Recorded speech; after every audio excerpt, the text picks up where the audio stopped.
Dios quiere que usted tenga en el día de hoy una fe de quilates. Más de 4 décadas dedicadas a la evangelización del mundo. Yo le estoy diciendo estas palabras para que usted fundamente su fe en realidades, en estas realidades eternas. Su contribución a la literatura cristiana hace evidente su compromiso con el Señor de hacer discípulos y formar ministros. La oferta del Señor a nuestras vidas es que nuestra fe crezca, que nuestra fe sea fortalecida. Escuchemos al doctor Díaz Pavón en Para que el mundo crea. Reciba la paz del Señor con mi salud. Soy el pastor Díaz Pavón. Hace 2 días he estado hablando sobre el tema más que vencedores. Yo sé perfectamente que esa es una expresión con la cual la Iglesia del Señor en general está familiarizada, pero me parece que hay mucho que decir al respecto todavía. No hemos terminado de explorar ese tema de más que vencedores. Hoy vamos a continuar hablando de él, mañana creo que también, y pienso que pasado mañana todavía estaremos hablando sobre el tema más que vencedores. ¿Cuál es el pasaje que hemos estado utilizando? Hemos utilizado el capítulo 8 de la carta a los Romanos. Claro está, siempre, cada día he aludido a algún otro versículo, algún otro pasaje de las Escrituras que nos puedan ayudar a entender el concepto, el principio. A modo de introducción, en el primer programa estuve hablando de ese gran desfile en el que evidentemente el apóstol Pablo sentía que como un atleta olímpico pasaba por esta vida no como un perdedor, sino como un vencedor, sino como uno que se mueve proclamando la victoria de Cristo. Pues claro, aquello que Jesucristo logró en la cruz del Calvario.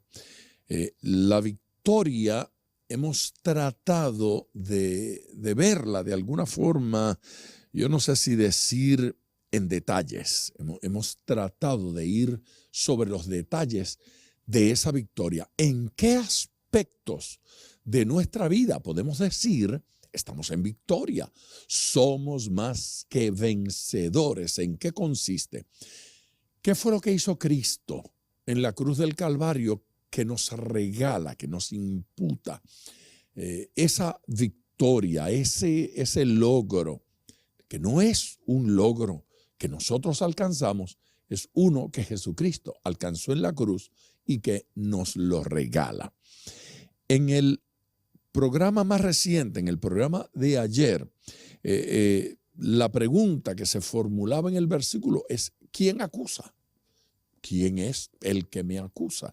Y de alguna forma el apóstol le resta importancia a eso de los acusadores. Hoy quiero que nos centremos un poquito en ese mismo capítulo 8, pero en el versículo 34. Y el tema o el aspecto de esa victoria, el detalle, porque hemos estado diciendo que veríamos la victoria en sus detalles. Pues el detalle de hoy debe responder a la pregunta: ¿quién condenará? Ya vimos que el acusador no tiene fuerza. Eso fue ayer. Pero hoy, ¿qué hemos estado viendo? Mire el versículo 34. ¿Quién es el que condenará? ¿Quién condenará? Ya vimos que el acusador o los acusadores no tienen fuerza contra la iglesia, contra el Hijo de Dios, contra el creyente. Ya vimos que el que acusa se hace parte del equipo del diablo. Hay que tener cuidado. Hay que tener cuidado en la familia, hay que tener cuidado en la calle, en la empresa, en el negocio, en la fábrica. Hay que tener cuidado en la iglesia. ¿Por qué? porque hay gentecita que se dedica a acusar al hermano fulano, a acusar a la hermana fulana, a acusar al compañero de trabajo. Hay gente que lleva registro de qué dijo fulano para pasarle al jefe. Y van allá muy disimuladamente. Y en el ambiente cristiano, eso también ocurre, eso también sucede. Gente que va a donde el pastor o la pastora o el hermano, la hermana, el diácono, el anciano, hacerle comentarios acerca de lo malo que está haciendo algún creyente. ¿Se darán cuenta de que están entrando en el equipo del acusador? Están entrando en el equipo de aquel de las quejas y las acusaciones. Bien, me parece que ese detalle fue un detalle importantísimo. Hoy vamos a otro detalle, por favor, y este es el de la condenación. Si algo detiene a un cristiano en su trabajo, en sus acciones, en su ministración en Cristo, personal, logros, alcances, es que se autocondene o que se deje condenar por otros. No se autocondene. Respondamos a la pregunta. Vamos al versículo, es el 34. ¿Quién es el que condenará? No olviden que estamos en Romanos 8. ¿Quién es el que condenará? Cristo es el que murió.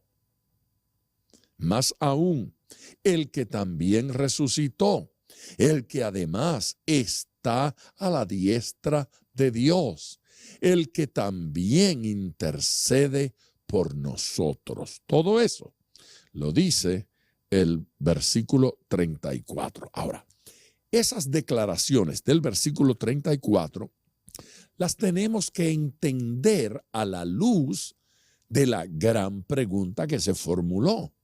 Sí, dice que Cristo es el que murió, dice que Cristo resucitó, dice que Cristo ascendió, dice que Cristo intercede. ¿Qué tiene que ver todo eso con la pregunta que está formulada? ¿Quién condenará? ¿Quién condenará? Eso es una de esas preguntas que llamamos retóricas, porque de alguna manera es una pregunta que sugiere la respuesta. ¿Quién condenará? La respuesta es nadie.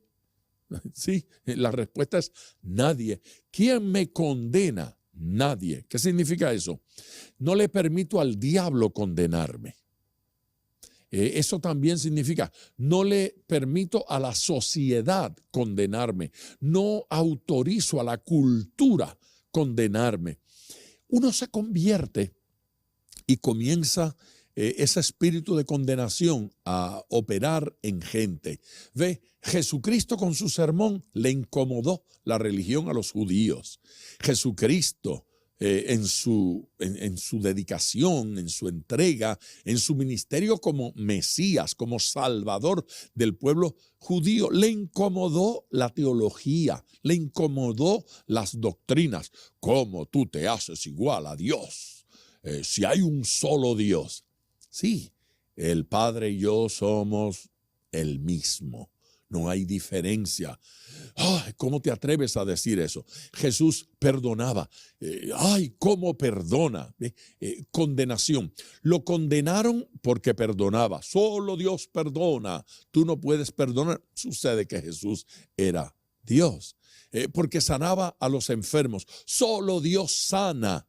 Bueno, Jesús era Dios. Y digo era porque me refiero a Jesús encarnado. Jesús allí en Palestina, Jesús en Israel.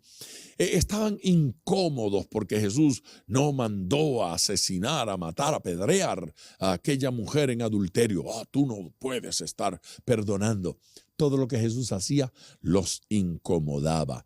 Jesús les explicaba la Biblia, pero no, ellos querían ser los doctores, los dueños de la patente, de la interpretación de las Escrituras. Y Dios levanta por ahí a un muchachito, a un jovencito que no tiene preparación teológica, que no fue al seminario teológico, que no es un ministro ordenado por ninguna organización religiosa.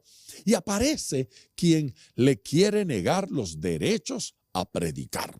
los derechos a ministrar. ¿Quién es este para que ore por los enfermos? Bueno, nadie, pero Dios es el que sana. ¿Quién es este que pretende predicar? Bueno, nadie, pero Dios es el que habla, Dios es el que ministra. ¿Quién es el que condena? La religión no me condena, la cultura no me condena, la sociedad no me condena, los hombres no me condenan, el diablo no me condena, ni siquiera yo mismo tengo derecho de condenarme. ¿Por qué? Porque Cristo resolvió el problema de la condenación en la cruz del Calvario. Así que no nos corresponde a nosotros eso de condenar. Volvamos a nuestro versículo. ¿Quién es el que condena? ¿Quién os condenará? Pero la cosa sigue. 4 argumentos. Número 1, dice, Cristo murió. Cristo fue el que murió. Con eso, ¿qué está diciéndonos el apóstol Pablo? Pablo nos está diciendo, la cultura no fue quien murió por usted. La religión no fue quien murió por usted. La sociedad no fue quien murió por usted. La familia no fue quien murió por usted. Usted mismo no fue quien murió por usted. Pablo dice, quien murió por usted fue Cristo. Cristo es el que murió. Así es que Él es el que perdona. Y Él es el que quita la condenación de nuestros hombros. Él resta esa condenación. Por lo tanto, no hay ninguna razón para que nosotros nos debamos dejar condenar por el diablo, ni condenar por nadie.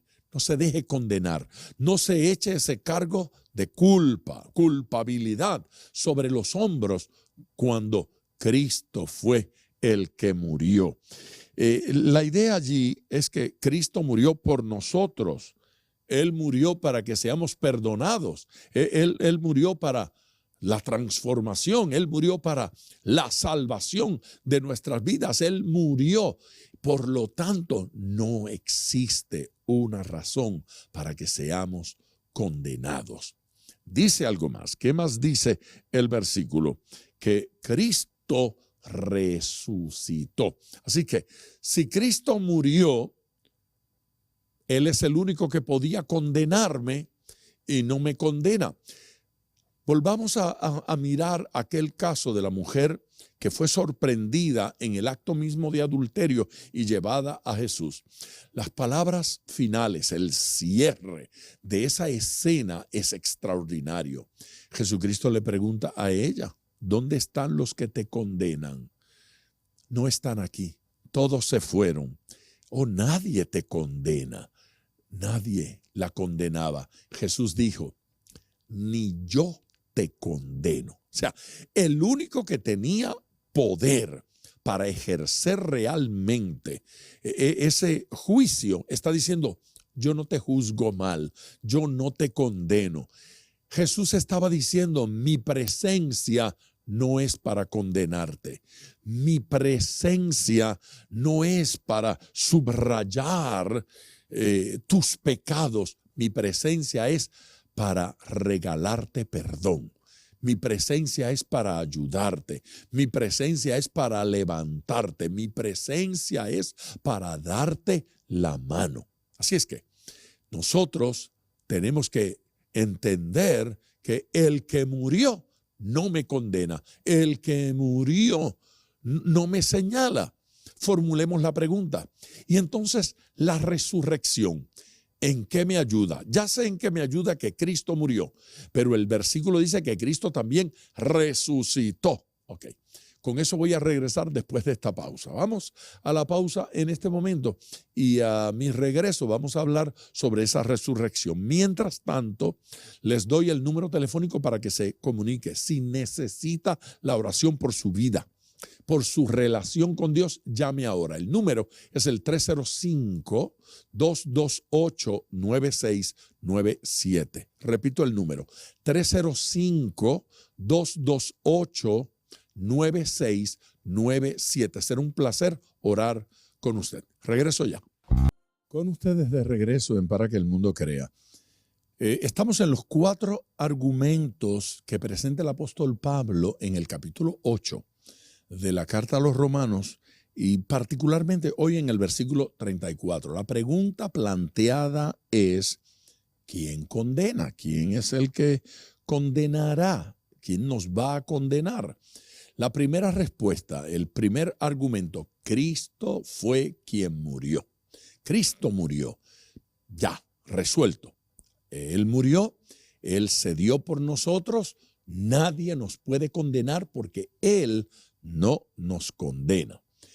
Pero entonces, inmediatamente, da el segundo argumento, el apóstol Pablo. ¿Quién condenará? Segundo argumento, Cristo resucitó. Uno pregunta, bueno, ¿y por qué la resurrección de Jesús es un argumento en contra de la condenación? Pues sencillo, porque la muerte, morir, es precisamente el resultado del pecado, es la condenación. Jesucristo la venció. La resurrección dice que Cristo venció la muerte. Cristo venció el sepulcro. Cristo venció.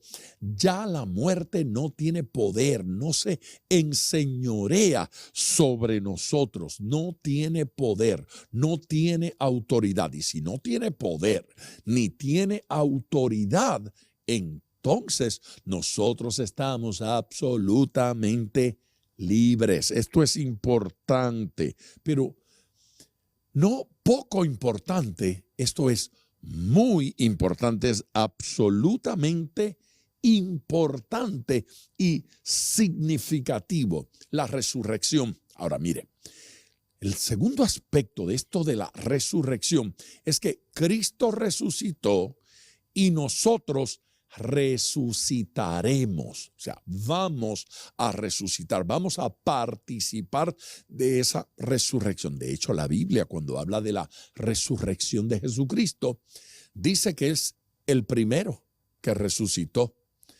De la manera que Cristo resucitó, los otros que habían resucitado no resucitaron. No es de esa forma.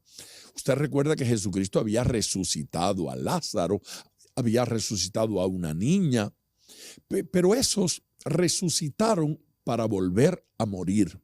Esos no resucitaron para vivir eternamente.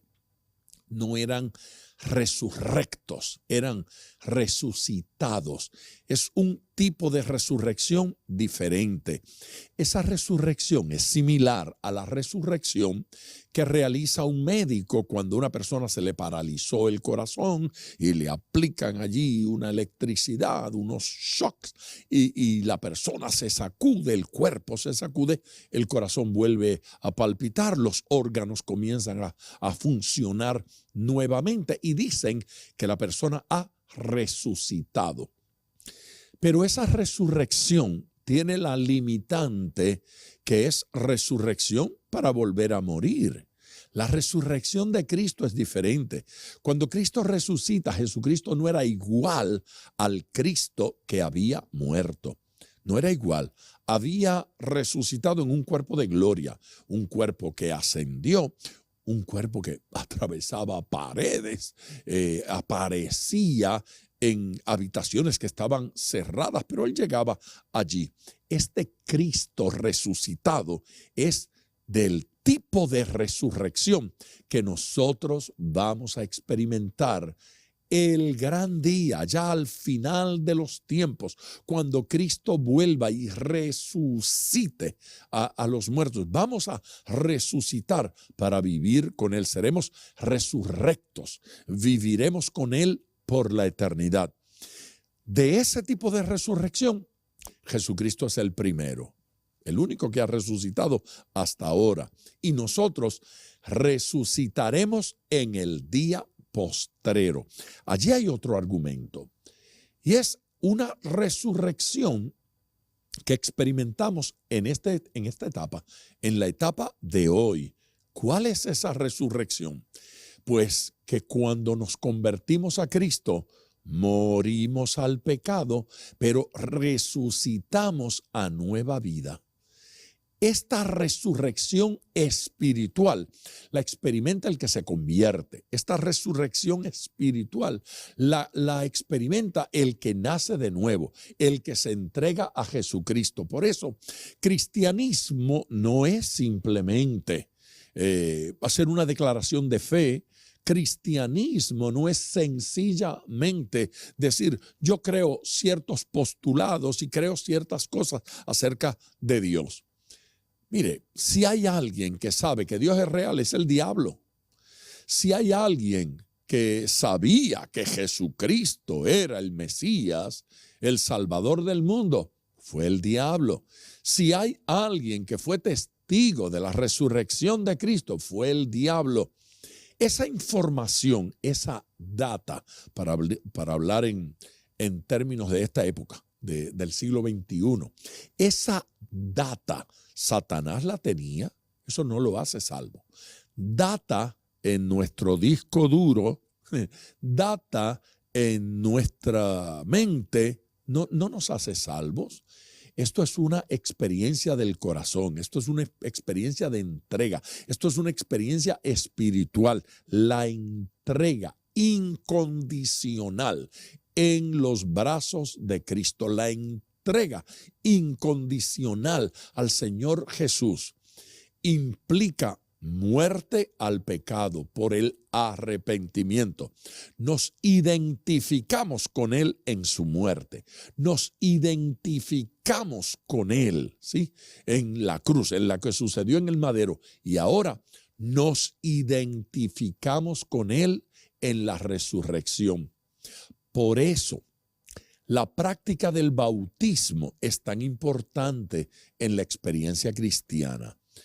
¿Por qué es tan importante? Bueno, porque el bautismo es un acto, ¿sí?, que se realiza, que dramatiza de una manera visual aquello que está sucediendo en el plano espiritual.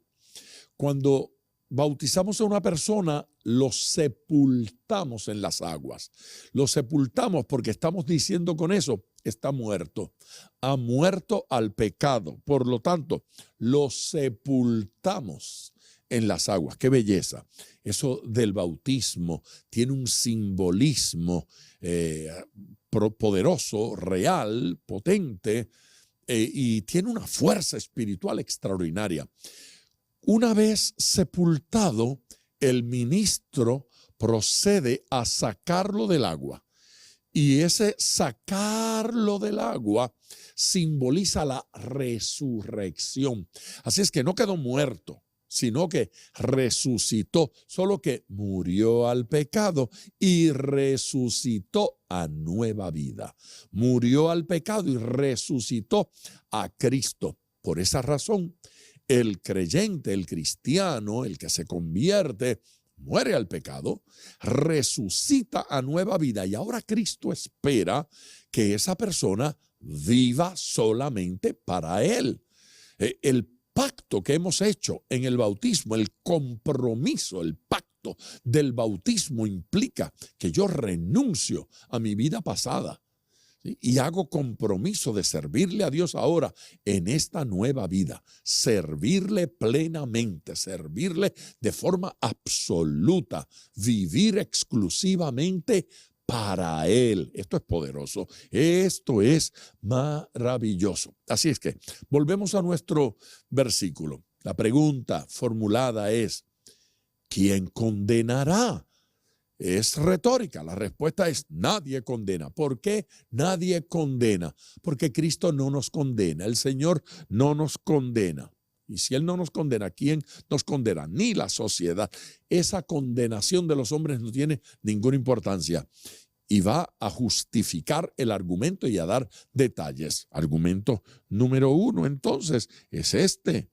Cristo resucitó. Bueno, primero había dicho Cristo murió y ahora dice Cristo resucitó. Más aún, venció la muerte.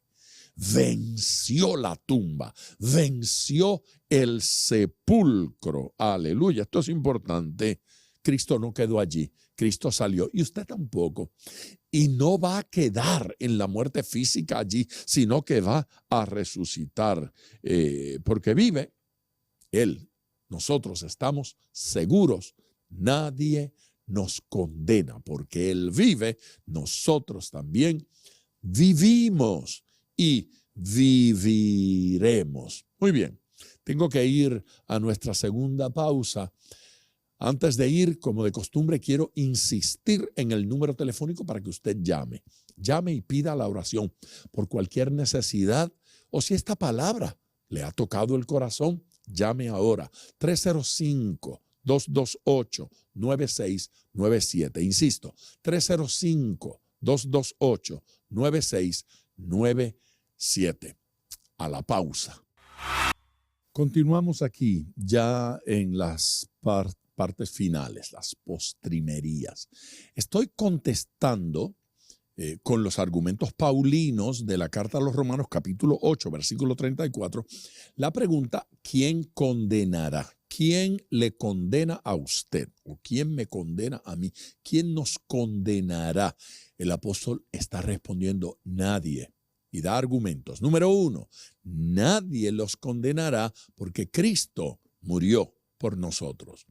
Nadie nos condenará porque Cristo resucitó por nosotros. Luego dice dos cosas más que quiero enfatizar en este periodo. Lo próximo es que Cristo está, dice él, a la diestra de Dios. ¿Quién te condenará? Nadie, porque Cristo está a la diestra de Dios.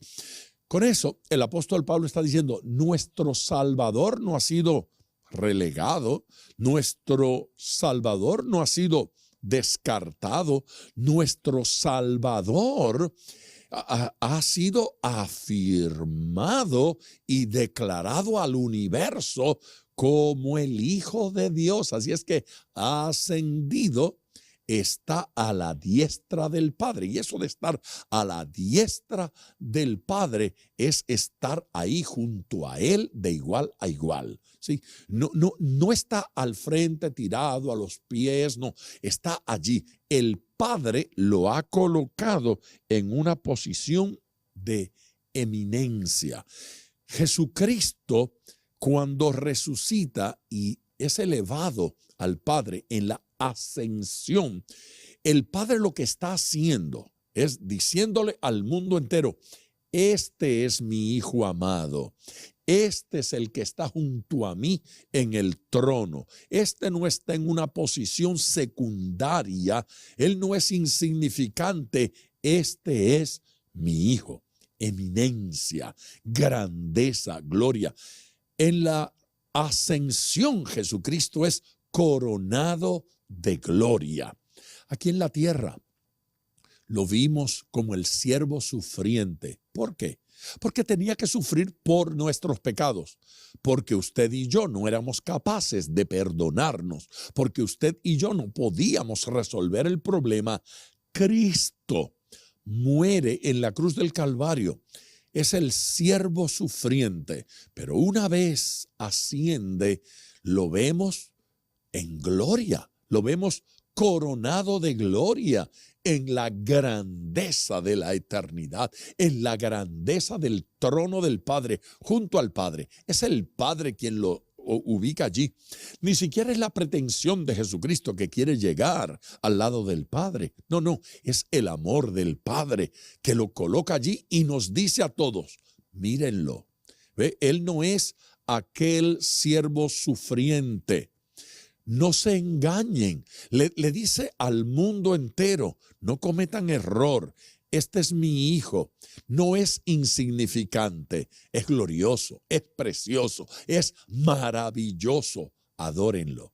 Póstrense. Ante este nombre se postrará toda rodilla.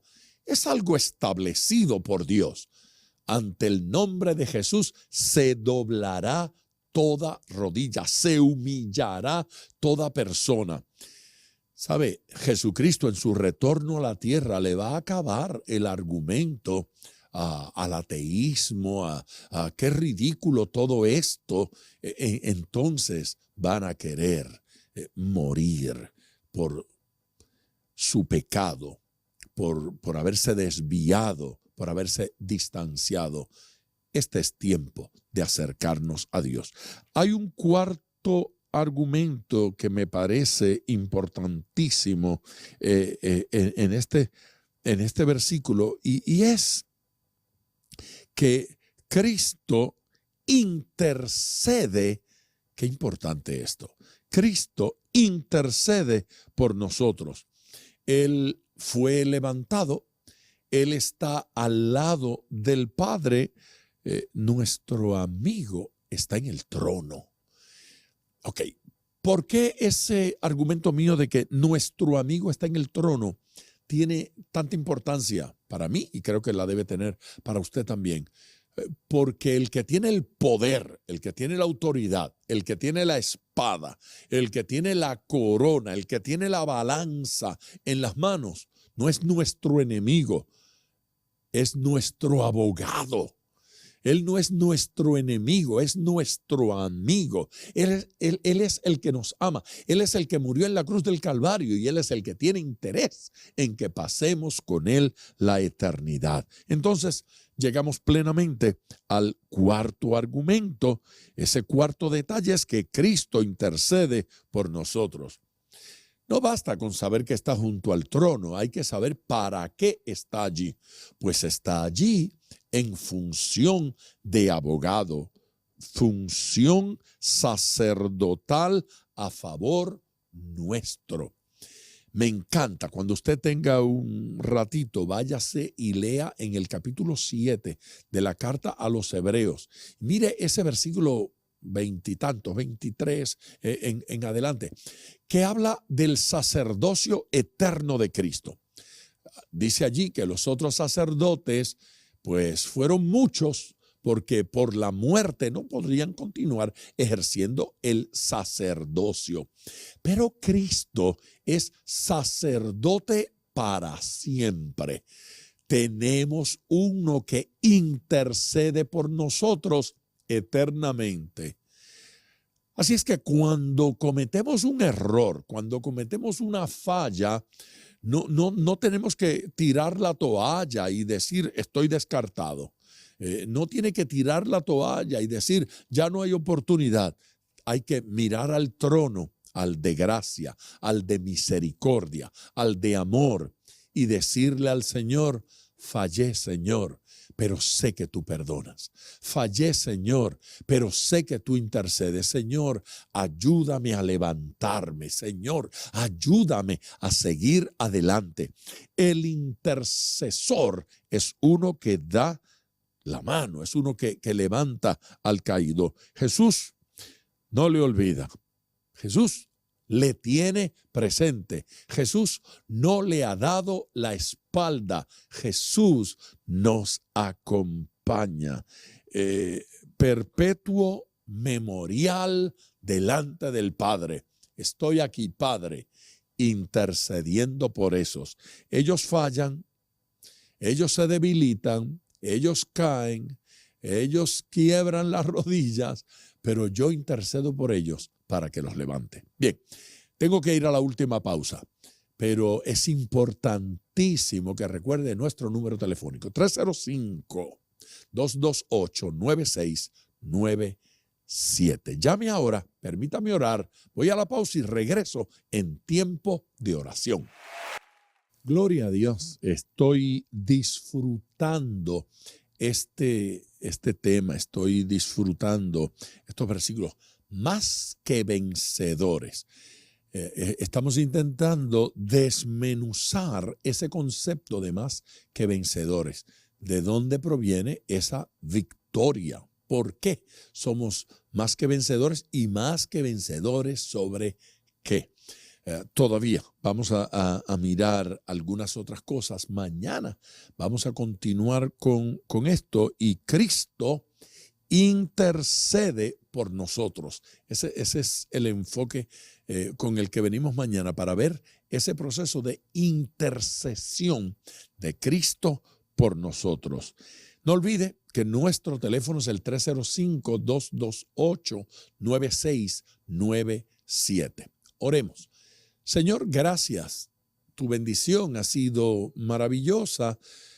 Tu bendición ha sido extraordinaria. La gracia tuya está fluyendo. Nuestro entendimiento, nuestros corazones, nuestro ser se está abriendo a una dimensión gloriosa, a una dimensión maravillosa. Tú estás permitiéndonos ver lo que no habíamos visto y ascender contigo, Señor, en tu presencia y en tu gracia a dimensiones que no habíamos visto. Que tu bendición sea abundante sobre tu pueblo, que tu gracia fluya de manera significativa y que los cambios que se produzcan por tu palabra sean permanentes. Señor Jesús, penetra nuestras conciencias, penetra nuestro ser, penetra nuestra vida entera y transfórmanos. En el nombre de Jesús. Amén.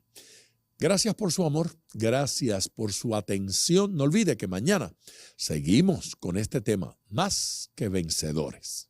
Gracias por sintonizar Para que el Mundo Crea con el Dr. Díaz Pavón. Nuestro ministerio desea brindarle acceso a este programa descargando gratuitamente la aplicación DPM Radio. Para oración, comuníquenos su necesidad llamando al 305-228-9697. 305-228-9697 o en las redes Facebook e Instagram bajo Díaz Pavón Ministries.